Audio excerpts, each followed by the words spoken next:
Hello everyone, আসসালামু আলাইকুম।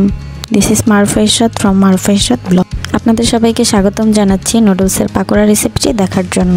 খুবই স্বল্প সময়ে আর অল্প উপকরণে এই নুডলসের পাকোড়া তৈরি করা যায়, আর খেতে তো অসম্ভব মজা। বিকেলের নাস্তা বা বাড়িতে অতিথি আসলে নাস্তা হিসেবে পরিবেশন করতে পারেন। তো রেসিপিতে যাওয়া যাক। এখানে আমি 2 প্যাকেট ম্যাগি ইনস্ট্যান্ট নুডলস নিয়ে নিলাম। তো আমি এখানে 2টা নুডলসই ভেঙে দিব।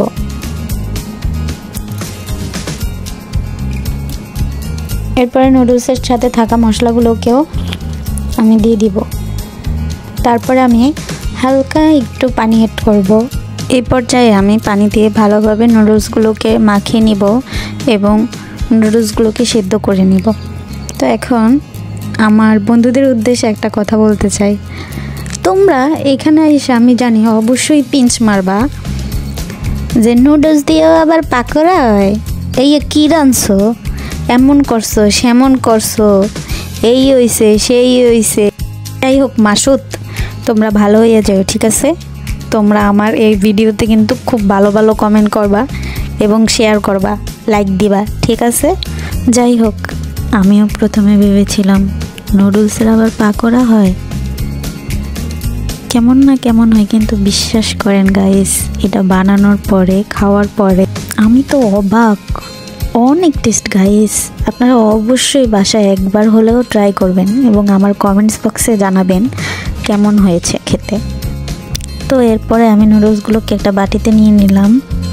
এর সাথে আমি পেঁয়াজ কুচি, মরিচ কুচি, 2টা আলু কুচি, একটা ডিম, হলুদের গুঁড়া, মরিচের গুঁড়া, জিরার গুঁড়া, টেস্টি সল্ট, লবণ দিয়ে দিলাম। আপনারা চাইলে ধনে পাতাও ইউজ করতে পারেন, আমার বাসায় ছিল না তাই আমি ইউজ করি না। এরপরে সব ইনগ্রিডিয়েন্টসগুলো একসাথে মেখে নিব।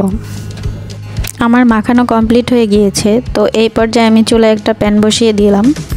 প্যানটা গরম হওয়া পর্যন্ত আমি অপেক্ষা করব। তো এই পর্যায়ে অবশ্যই চুলার আঁচ মিডিয়াম আঁচে রাখবেন। তো এরপর তেলটা গরম হয়ে গেলে আমি পাকোড়াগুলোকে এভাবে গোল গোল করে চ্যাপটা চ্যাপটা শেপ দিয়ে নিব।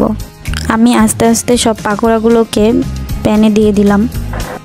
এইবার আস্তে আস্তে লো আঁচে পাকোড়াগুলোকে ভেজে নিব। যে কোনো কিছু ভাজার সময় অবশ্যই ট্রাই করবেন লো আঁচে ভাজার। এতে হবে কি, খাবারটা মুচমুচে হবে এবং খেতে অনেক টেস্ট হবে। তো আমি পাকোড়াগুলোকে উল্টে পাল্টে নিচ্ছি, একটু ভেজে নিব। কিছুগুলো আগে ভেজেছি আর কিছুগুলো একটু পরে দিয়েছিলাম, সেইগুলো একটু কম হয়েছে, তো সেইগুলোকেও ভেজে নিচ্ছে। তো দেখেন আমার পাকোড়াগুলো কিন্তু পুড়েও নাই, আবার কালারটা অনেক সুন্দর আসছে। তো এইভাবে ভাজা ট্রাই করবেন। তো আমার ভাজা কমপ্লিট। আর আমার এই পাকোড়াগুলো সসের সাথে খেতে অনেক মজা হয়, নাস্তা হিসেবে খেতে পারেন। তো আজকের ভিডিওটা এই পর্যন্ত। সবাই ভালো থাকবেন। আসসালামু আলাইকুম। আমি মারুফা ইরশাদ আজকে বিদায় নিচ্ছি এই পাকোড়ার রেসিপি থেকে। তো আমার পরবর্তী ভিডিওগুলোর জন্য অবশ্যই অপেক্ষা করবেন। আর ভিডিওগুলো ভালো লাগলে লাইক, কমেন্ট এবং শেয়ার করবেন।